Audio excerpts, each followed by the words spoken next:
ajustar aí, fica tranquilo, tá bem ajustado? Ficou bom? Não pode ser de baixo para cima, senão eu fico gordo. Brincadeira, não tem nada a ver com essas coisas aí, eu não tô nem aí com esse negócio. É que eu vejo as pessoas falando isso, ó, bate a foto assim, faz assado. Tô nem aí. O que importa é pregar a palavra e você entender, pelo Espírito Santo. Amém? Obrigado, Rafael, é isso aí. Vamos lá. Abacuque, abra aí capítulo 2 do profeta Abacuque. Quem achou, diga amém. Quem não achou, diga miserica. Vamos esperar os da misericórdia, na casa da misericórdia, abrir a Bíblia. Se você tem aplicativo, abre o seu aplicativo. Se você tem Bíblia física, o que eu recomendo que você tenha é uma Bíblia física, mas segue aquilo que você quiser. E para aqueles que não querem olhar nem no aplicativo, nem na Bíblia física, preferem, tem aqui na tela também, livro de Abacuque, capítulo 2, versículo 1. É um único versículo, mas mantenha a sua Bíblia aberta, que nós vamos trabalhar de maneira objetiva, e quando você perceber, nós já estamos nos abraçando e nos despedindo para o almoço gostoso de domingo. Mas olha só, mantenha a sua Bíblia aberta em Abacuque, porque nós vamos trabalhar quase que todo o livro de Abacuque em alguns versos, e nós vamos ler somente o versículo 1 do capítulo 2. Diz assim, capítulo 2, verso 1: Ficarei no posto de sentinela. Outras versões dizem: eu ficarei na torre de vigia. Eu gosto da expressão torre. Ficarei na torre de vigia e tomarei posição sobre a muralha, ou de novo, sobre a torre de vigia. Aguardarei para ver o que o Senhor me dirá e que resposta terei à minha queixa. Senhor, tenha misericórdia de nós, porque muitas vezes temos questões que carregamos e culpamos a Ti. Tem misericórdia de nós, porque muitas vezes, como seres humanos, temos queixas do porquê as coisas estão fora de controle na nossa vida, às vezes no nosso bairro, nossa família, empresa, finanças, saúde, nossa nação. Às vezes a gente percebe as coisas, elas estão fora de lugar aos nossos olhos. E isso gera queixa no nosso coração, gera desconforto na mente. Nos ajude hoje, pelo poder do Teu Espírito Santo, a apaziguar o coração e viver em confiança. Em nome de Jesus que crê, diga amém. Muito bem. Ficarei no meu posto de sentinela e tomarei posição sobre a torre de vigia. Aguardarei para ver o que o Senhor me dirá e que resposta eu terei. Nós temos duas maneiras de enxergar todas as circunstâncias ao nosso redor. Não tem uma terceira maneira, tem duas maneiras de enxergar as circunstâncias ao seu redor, ao nosso redor. Ao seu redor, porque eu me refiro às circunstâncias particulares, suas. Ao nosso redor, porque tem circunstâncias ao nosso redor que nos aflige ou nos atinge a todos. Questões sociais, questões governamentais, questões de nação, de cidade, impacta a sua vida em várias áreas. Então nós temos duas maneiras de enxergar as circunstâncias ao seu redor, ao meu redor e ao nosso redor. Você pode enxergar tudo de maneira humana, ou seja, até onde os seus olhos são capazes de ver. Só que você precisa lembrar que toda vez que você olha para frente, ou para o lado, ou para cima, ou para trás, tudo que você vê é interpretado por tudo que você viveu até aqui. Tudo que você tem vivido na vida até hoje serve de óculos para você enxergar tudo ao seu redor, todas as circunstâncias.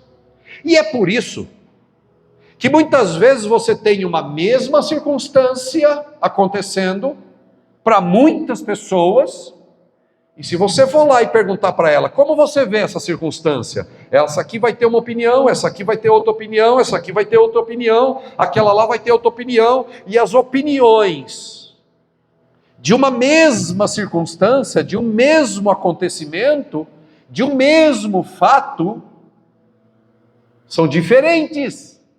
Como é que pode as pessoas terem opiniões, enxergar diferente a mesma coisa? Pode. E pode porque a gente interpreta, a gente lê, a gente enxerga as coisas a partir das nossas experiências. A partir das coisas que a gente aprendeu e viveu na vida. A partir das coisas que nós ouvimos dentro de casa dos nossos pais. Nós podemos olhar para as circunstâncias de maneira humana, exatamente como eu estou dizendo para você. E é por isso que muitas vezes, quando a gente olha para alguma coisa negativa ou interpretamos alguma coisa de maneira negativa, quando você olha para alguma circunstância e você olha para ela de maneira negativa, traz angústia. Você fica com medo, fica com angústia, fica com dúvida, com sentimento de incerteza do que será. Porque você está olhando para uma circunstância de maneira humana e negativa. Mas alguém pode enxergar para uma circunstância de maneira humana e positiva. De qualquer maneira, existe a maneira humana de enxergar tudo, e pode ser negativo e pode ser positivo. Quando você, lembra aquela coisinha que você já ouviu muitas vezes na vida? Alguém coloca um copo de água na sua frente, transparente, com água até a metade. E aí eu pergunto, o que você vê? E aí a pessoa diz, um copo meio vazio. Aí a outra diz, eu vejo um copo meio cheio. É aquela ideia, alguém pode enxergar a mesma coisa de maneira diferente. Um enxerga negativo e o outro enxerga positivo. Por que eu estou falando sobre a maneira de enxergar? Porque nós vamos ver um profeta que estava enxergando as circunstâncias ao seu redor de maneira negativa. E a maneira negativa que você enxerga, como o profeta enxergava, afetou a vida dele. Ele ficou azedo. Tem muita gente ficando azedo com a vida porque enxerga de maneira negativa, de maneira humana e negativa.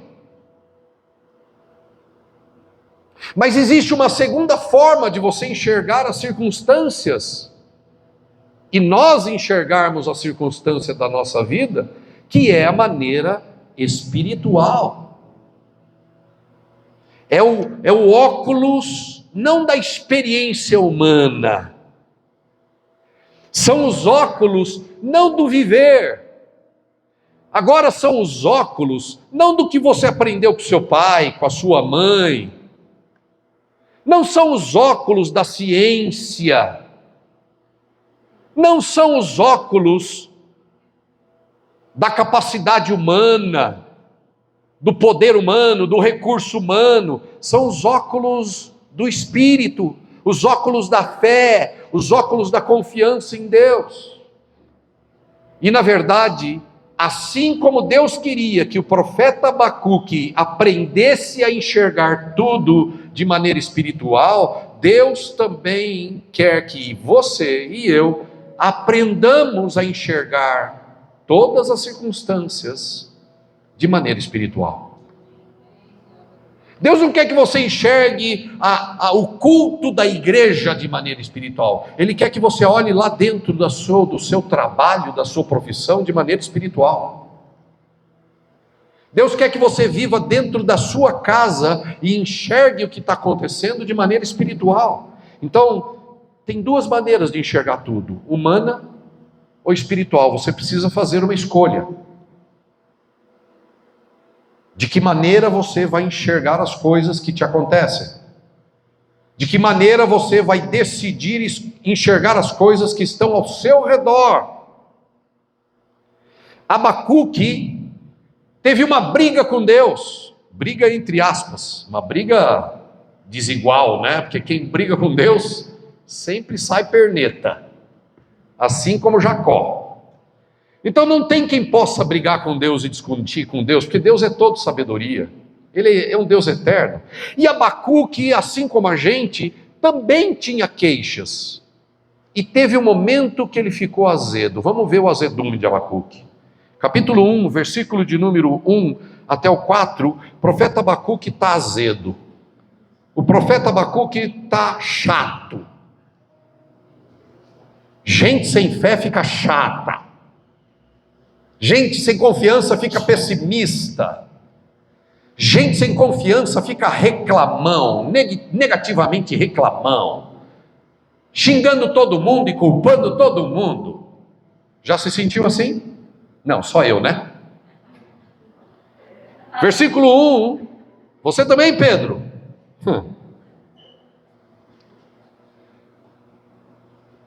A primeira queixa de Abacuque, a advertência revelada ao profeta Abacuque. Verso 2: até quando, Senhor? Olha lá, ele está falando com Deus. Até quando, Senhor, eu clamarei por socorro sem que tu ouças? Deus não ouve. Até quando eu gritarei a ti violência, sem que traga salvação? Por que me fazes ver a injustiça? Ver a injustiça, veja. E contemplar a maldade, eu estou contemplando a maldade, eu estou vendo a injustiça, a destruição e a violência estão diante de mim, a luta e conflito por todo lado. Por isso a lei se enfraquece e a justiça nunca prevalece. Os ímpios prejudicam os justos e assim a justiça é pervertida. Já viu alguma cena parecida com essa, não? Veja, o Abacuque é um profeta e ele está entrando numa piscina de suco de limão, cheio de cortes na carne e na alma. Então o limão está deixando ele com dor, ele está olhando a circunstância e ficando queixoso, azedo, reclamão. Mas eu vou dizer uma coisa interessante: tudo que Abacuque estava vendo era verdade. Assim como é verdade todas as situações difíceis que você enxerga. Nós não somos lunáticos e retardados. Nós somos pessoas bem inteligentes, porque gente de fé é muito inteligente. Mas eu quero dizer que a gente olha para a circunstância e não ignora a circunstância. Elas podem ser difíceis, elas podem ser duras, elas podem ser contraditórias, chatas, ruins. E a gente pode desejar se livrar dela, ou mudar essa situação logo de uma vez, mas às vezes não acontece. E muitas vezes nós corremos ou caímos na tentação ou na armadilha de começar a reclamar da vida, e ficar uma pessoa que só vê o negativo ao seu redor. Quando você entra nisso, as coisas podem piorar. Quando a gente entra no modo queixa constante, as coisas podem piorar.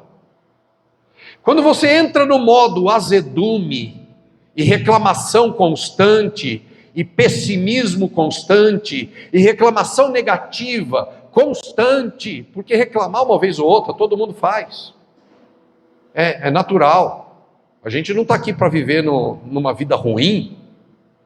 Deus nos criou para viver uma vida maravilhosa, e nós, às vezes, a vida ruim nos atinge, e é natural que a gente não goste daquilo, mas isso não significa que a gente precisa entrar no modo reclamação negativa, queixume, só ficar pessimista, falando que aquilo é ruim para todo mundo, que as coisas não vão. E aí como é que está? Está ruim. Sempre ruim. Meu pai faleceu o ano passado, dia 26 de abril de 2025, aos quase 87 anos. Ele sempre foi um pai que esteve ali. Não posso dizer que meu pai era um pai ativo na participação dos filhos, na vida com os filhos, porque ele estava ocupado querendo ganhar a vida para oferecer para sua família. Era a cabeça do meu pai. E por vezes meu pai entrava no modo queixume. E todas as vezes, e a gente via isso. Como filhos, a gente cresceu vendo meu pai reclamar de muitas coisas. Mas mais do que meu pai reclamar de muitas coisas, eu lembro de minha mãe falando com meu pai, em conversa só dos dois, mas a gente ouvia. E ela dizia, ele chamava-se Douglas também, né? E ela dizia, Douglas, para de reclamar, porque um dia o que você está dizendo vai acontecer. E minha mãe nem cristã era, na verdade. E o meu pai entrava no modo, e olha que meu pai é um cara extremamente otimista, era um cara extremamente otimista, positivo. Aos 84 anos, eu e Cecília pegamos ele em casa para levar ele para a formatura de faculdade na Universidade de Teologia de Pindamonhangaba, a Unifunvic.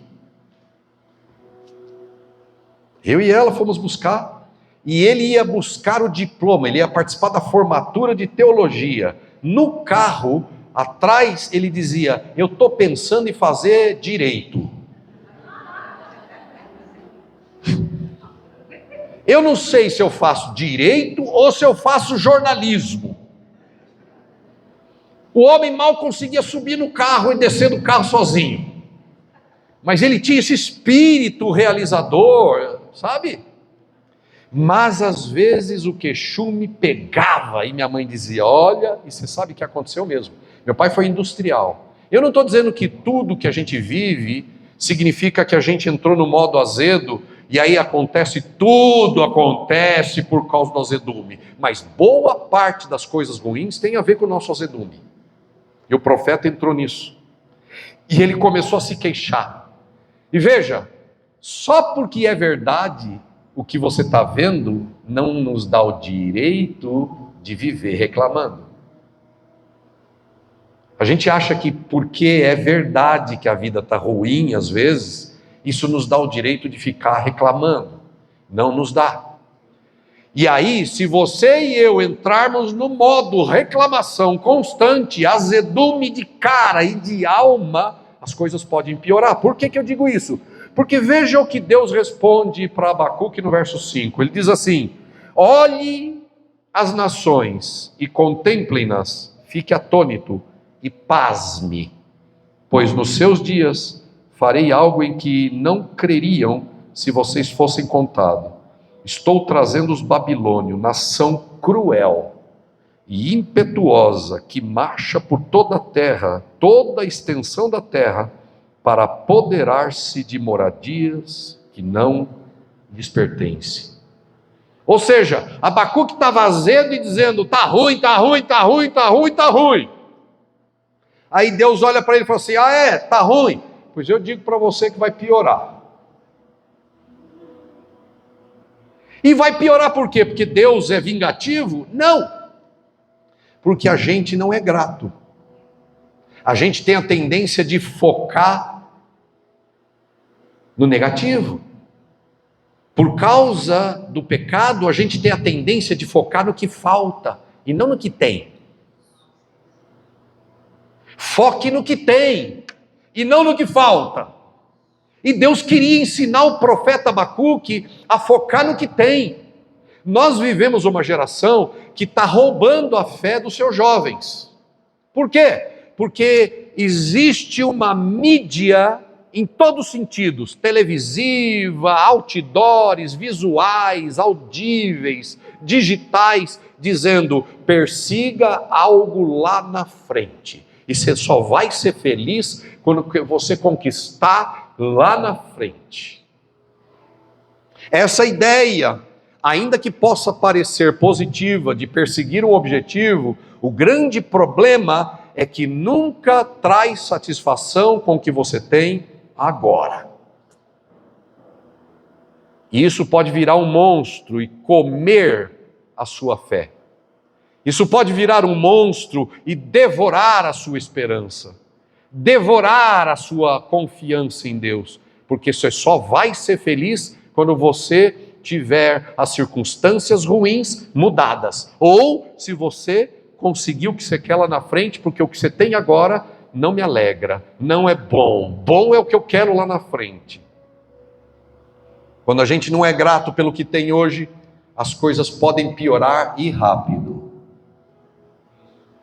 Ninguém de nós quer isso, sim ou não? E Abacuque estava focado com a sua visão na circunstância difícil. E Deus disse, olha, vai piorar. Que coisa, né? Você vai lá reclamar, porque o sujeito ele vai para Deus, e ele vai para Deus, chama Deus e diz, olha, eu quero reclamar. Senta aí, Deus. Como se Deus fosse culpado, né? Das desgraças da humanidade. E aí ele reclama.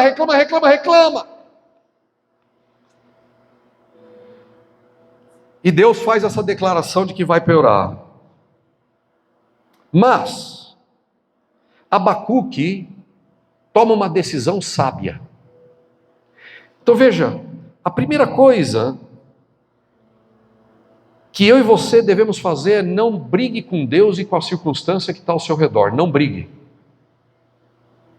Não brigue com Deus. E não brigue com a situação ao seu redor. Não vai dar certo. Você e eu não temos poder para mudar a circunstância. Nem da sua vida, e nem da sua família, e nem ao seu redor. Quantas coisas já te aconteceram e te surpreenderam, de bom e de ruim? Quantas? Quantas vezes você fez um esforço nessa direção e aconteceu algo que te levou para essa direção? Mudou sua vida. Você não controla as circunstâncias. Você não controla Deus. Você não controla o que te acontece. Eu não controlo o destino. Quem controla é o Senhor. E essa é um dos aprendizados do profeta, mas eu estou antecipando e eu quero falar que o profeta, depois de tomar uma decisão sábia, a segunda coisa que você precisa guardar é aprenda a tomar decisões sábias quando as coisas estão fora de controle. Aprenda a tomar decisões sábias quando as coisas estão fora de controle.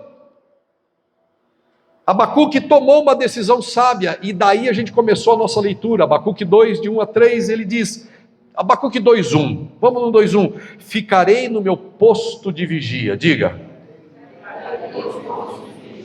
Tomarei posição sobre a muralha, e aguardarei para ver o que o Senhor me dirá, e que resposta terei a minha queixa. Ele ainda continuava queixoso, sujeito. Às vezes a gente vai para a oração, mas vai para reclamar, e acha que está orando. Tudo bem, não se condene. Deus prefere você se queixando, mas na presença dEle, onde Ele pode te tocar, do que se queixando e longe da presença dEle. Ele prefere você se queixando, mas vindo na igreja, indo na IC, do que se queixando e fora, e longe da presença de Deus. Fique na presença de Deus. E pode se queixar. Em algum momento, Deus vai tocar a sua vida e a minha vida. Amém, queridos? Olha só, Abacuque, diante daquilo que ele viu com os seus olhos, ele tomou uma decisão sábia. Eu vou me colocar, diga, na torre de vigia. Torre de vigia. Essa é uma decisão sábia. Eu vou aguardar para ver o que o Senhor me dirá. Até então, Abacuque tinha uma opinião negativa sobre tudo.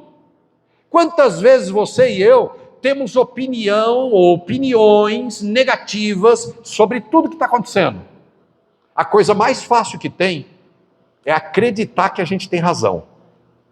A pior coisa que você pode fazer com a sua cabeça é acreditar que o que você diz, você tem razão. Nem sempre você tem razão do que passa na sua cabeça. Às vezes o que você está pensando está redondamente enganado. A probabilidade de você estar redondamente enganada ou enganado com o que passa na sua cabeça sobre a circunstância é muito grande. É muito grande. Abacuque via tudo, mas ele não via com os olhos do Espírito. E ver de verdade não é ver com os olhos que todo mundo vê. Quando a sua opinião sobre uma circunstância for igual à opinião da maioria, você está enxergando as coisas humanamente. Porque quem vê espiritualmente, enxerga com os olhos da minoria.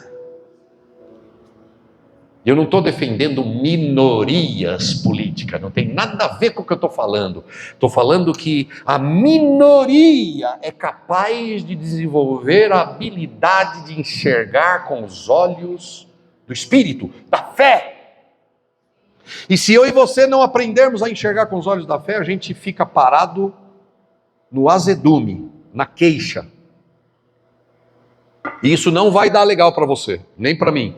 Então veja, Abacuque toma uma decisão e diz: eu vou para a torre de vigia. Quando você vê as coisas difíceis na sua frente, para onde você vai? Quando você vê as situações contrárias, o vento contrário, o seu esforço não dá resultado, quando tudo ao seu redor está difícil, para onde você vai? Abacuque foi para a torre de vigia. E você vai aprender no finalzinho o que é a nossa torre de vigia hoje. Para Abacuque era uma torre de verdade, como essa, parecida. Esse aí parece mais um castelo da Disneylândia, mas tá bom, é uma torre. Abacuque subiu numa muralha, numa torre como essa, mais ou menos medieval. Mas o que é a sua torre de vigia hoje? Você tem uma torre de vigia? Você vai para ela quando as coisas apertam? Você corre para a torre? Abacuque tomou uma decisão de ir até a torre e esperar lá. Bom, eu já vi que eu estou azedo demais e a coisa piorou. Então, sabe o que eu vou fazer? Eu vou ficar quieto, eu vou subir na torre, eu vou esperar o que Deus vai dizer. Vou esperar o que Deus vai dizer. E aí, na torre de vigia, esperando por Deus, começa um processo de transformação no profeta, que deve acontecer na gente. Se não acontecer com você, comigo, o que aconteceu com o profeta, a gente vai ficar no modo negativo, no modo queixume, no modo azedo. Nós precisamos tomar a mesma decisão que o Abacuque tomou, vai para a torre de vigia. Segundo, nós precisamos nos abrir para que Deus nos dê os seus óculos para enxergar tudo. E aí algo acontece dentro do profeta. Algo acontece com o profeta. No capítulo 3, você vê aí, no versículo 20, olha o que está acontecendo com o profeta. Alguma coisa mudou. Veja o verso 20. O Senhor, porém, está em seu santo templo. Põe na tela, porque acho que vale a pena a gente ler junto. Esse texto é muito colossal, esse texto é muito magnífico, esse texto é um processo de mudança, porque lembre-se, no capítulo 1, ele estava reclamando de tudo, e com razão, com realidade, com realismo, com o pé no chão, era tudo verdade, só que Deus não quer que a gente ande naquilo que a gente vê na frente da gente. Ele quer ensinar a gente a enxergar no Espírito, a enxergar através da confiança nele, através da fé nele. Deus quer ensinar a gente a enxergar tudo com os olhos dele, do Espírito. E aí o profeta faz essa declaração, 2:20, 2:20, NVI, por favor, 2:20, de Abacuque 2:20. Vamos ler na tela, gente, que esse texto é colossal. Olha, o cara que estava reclamando lá no capítulo 1, no 2:20, olha o que ele diz. Vamos ler. O Senhor, porém, está no seu santo templo. Fique em silêncio diante dele. O cara que estava azedo e reclamando e falando da realidade ao seu redor, agora ele está na torre, na presença de Deus, e ele diz algo. Alguma coisa está acontecendo aqui dentro. A boca dele muda, a mente dele muda. E muda por quê? Por causa da presença, por causa da torre, por causa da presença, por causa da busca, por causa da decisão sábia. Se você quer ver as coisas mudar ao seu redor, primeiro Deus precisa mudar por dentro. Por dentro. Às vezes nós não chegamos o que queremos porque existem mudanças que nós resistimos aqui dentro. É aqui dentro que tudo começa. E o profeta muda. Ele diz: o Senhor, porém, está no seu santo templo. Diga. Agora vamos lembrar o que ele disse no capítulo 1. No capítulo 1 ele disse assim: Senhor, até quando eu vou gritar e o Senhor não vai ouvir? Lá no capítulo 1 ele diz assim: Deus não está nem ouvindo. Eu não sei nem se Deus existe. Quando é que eu vou clamar e o Senhor não vai fazer nada? Eu não sei se Deus existe. Eu não sei se eu estou orando de verdade a um Deus que é real. Ele está chato, amargo, azedo. Ele nem crê no Deus de verdade. Aí Deus fala com ele na torre de vigia. E aí a declaração dele muda. E ele diz: o Senhor está. Diga. Até aí. Diga de novo: o Senhor está. Tem situações que parece que Deus não está. Mas deixa eu te dizer, o Senhor está.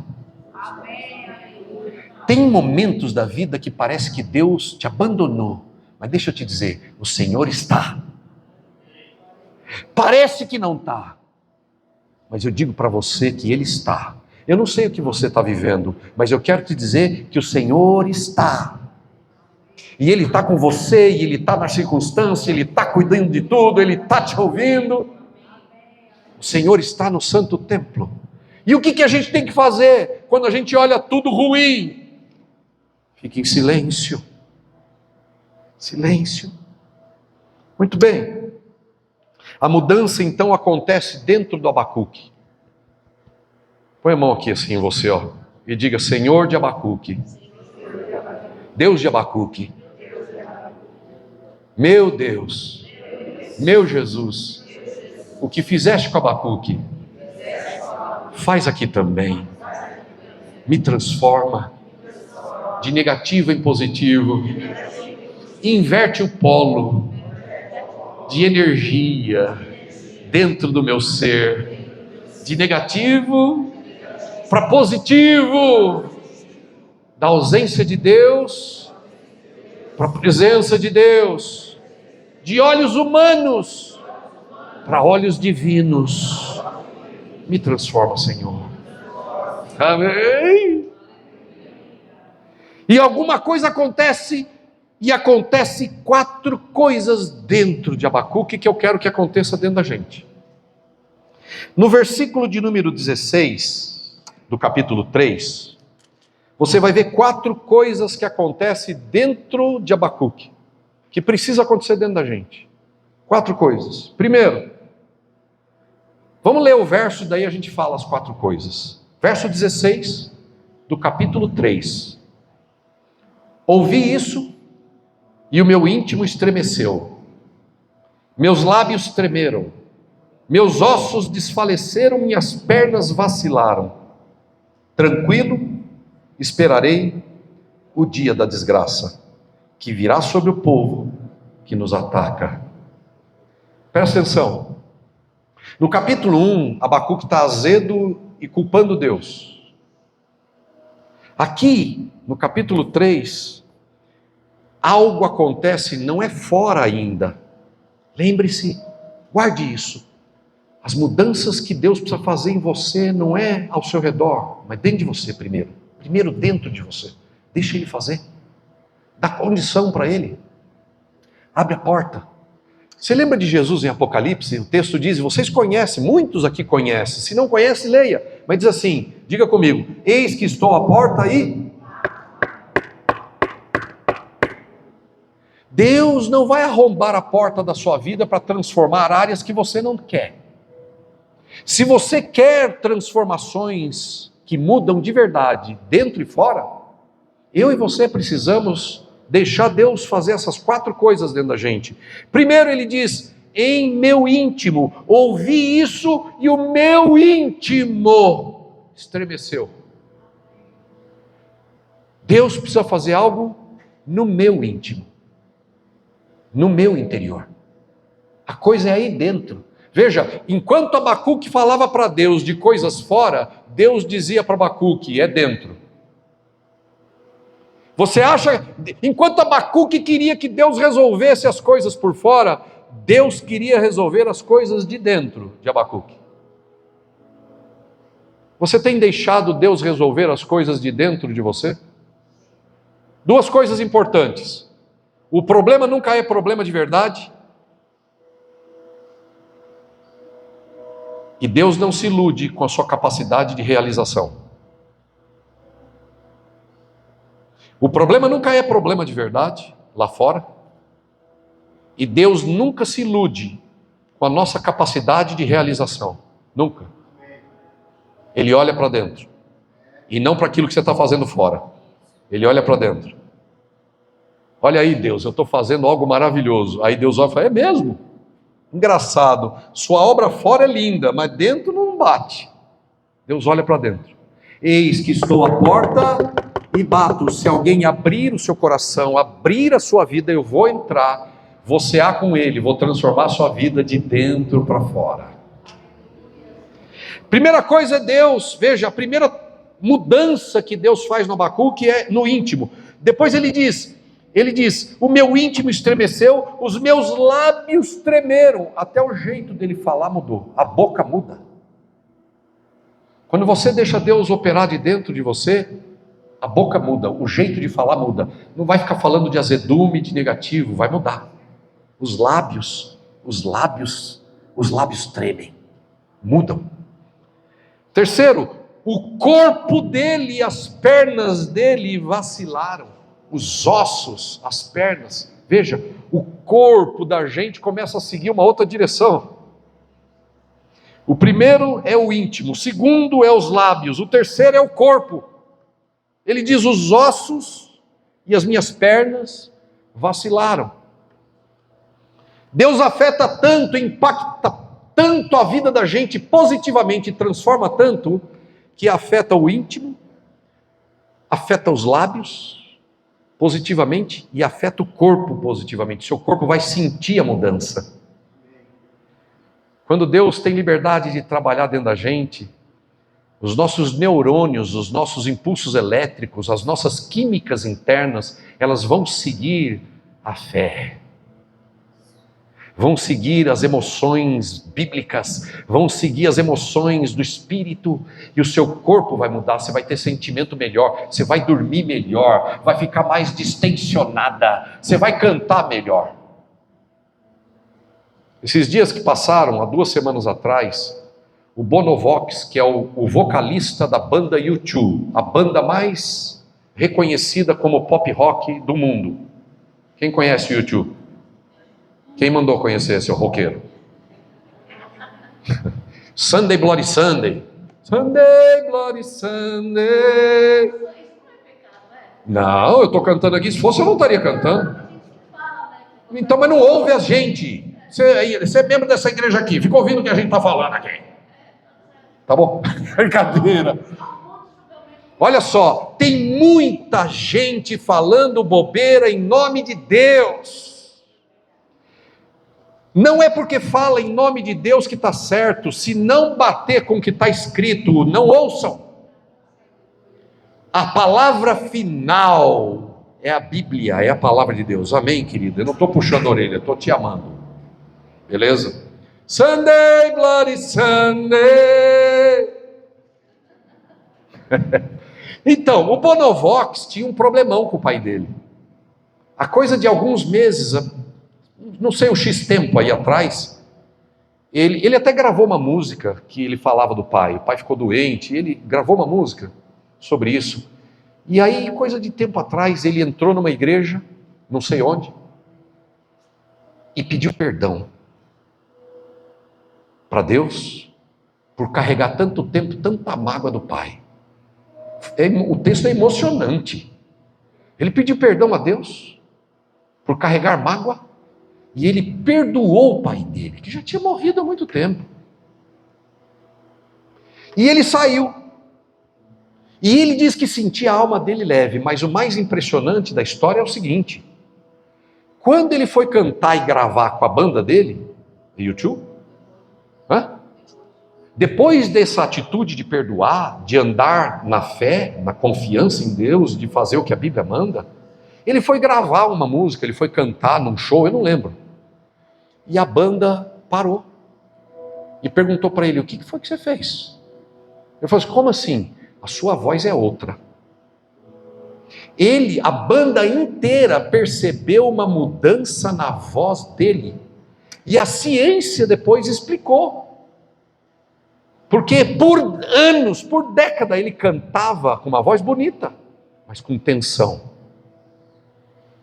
E quando você está tenso por dentro, e você não deixa Deus te transformar por dentro, não importa o esforço que você faz por fora, nunca será pleno. Nunca será pleno. Ninguém chega à plenitude enquanto não descansa em Deus e vai para a torre de vigia. Quando Deus cura por dentro, a voz solta por fora. Eita! Aleluia!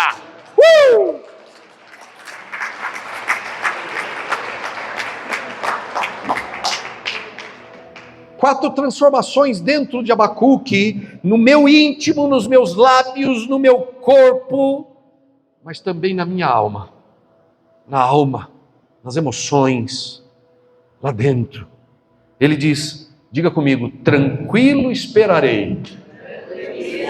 Diga comigo, é outro cara. Diga. Não é o mesmo Abacuque, Fábio, não é possível. Leia o Abacuque 1, está reclamando de tudo. E nada mudou, nada mudou, nada mudou. Mas o que mudou? Porque o cara agora falou, tranquilo esperarei. O que mudou? As circunstâncias de Abacuque mudaram? Vai, eu vou perguntar, você dá um redondo não, mas bem forte, me ajuda aí. As circunstâncias de Abacuque mudaram? Não. E o que foi que mudou? Ele. Quando você muda, tudo muda. A vida muda. Tranquilo esperarei. O cara nervoso do capítulo 1, agora é o cara tranquilo do capítulo 3. Para a gente fechar, um novo posicionamento entra na atitude de Abacuque. Entra um novo posicionamento, uma nova atitude. Versículo 3, 17 e 19 é o texto mais lindo, um dos textos mais lindos que existe na Bíblia. Nós cantamos aqui, eu peço que a Bia, todo mundo suba aqui, para a gente cantar de novo, encerrar esse culto, cantando essa música de novo, por favor. Mas o texto do versículo 17, capítulo 3, diz assim: mesmo não florescendo a figueira, e não havendo uvas na videira, mesmo falhando a safra de azeitona, e não havendo produção de alimentos nas lavouras, nem ovelhas no curral, nem bois no estábulo, ainda assim eu exultarei no Deus, no Senhor, e me alegrarei no Deus da minha salvação. O Senhor, o soberano, é a minha força, é Ele que faz os meus pés como do servo e faz-me andar em lugares altos. Louvado seja o nome de Jesus.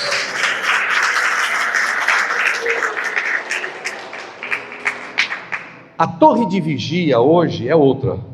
Você já vai fechar? Rapidinho. Porque alguém pode perguntar, mas o que é a torre de vigia hoje? Tão rápido. A torre de vigia é a atenção no Espírito. Hoje a gente não vai na torre. A gente não vai no monte, a gente vai para Deus. Não é a torre, é a presença. Hoje a torre é a atenção de verdade. A torre é escutar de verdade. A torre é discernimento. A torre é expectativa de que Deus vai fazer alguma coisa boa. É fé, é confiança. A torre é esperar pela resposta de Deus. A torre é um silêncio interior. A torre é atenção espiritual, é submissão à palavra. Eu vou obedecer, eu vou ficar esperando, eu vou andar no que diz a Bíblia. A torre é consciência de que o tempo e as circunstâncias da sua e da nossa vida, o tempo e as circunstâncias não estão nas suas, nem nas nossas mãos. O tempo e as circunstâncias estão na mão do nosso Deus. Isso é torre, quando eu ganho essa consciência de que tudo está na mão dele, no controle dele. A torre é uma percepção do mover de Deus. Deus está movendo. Amém.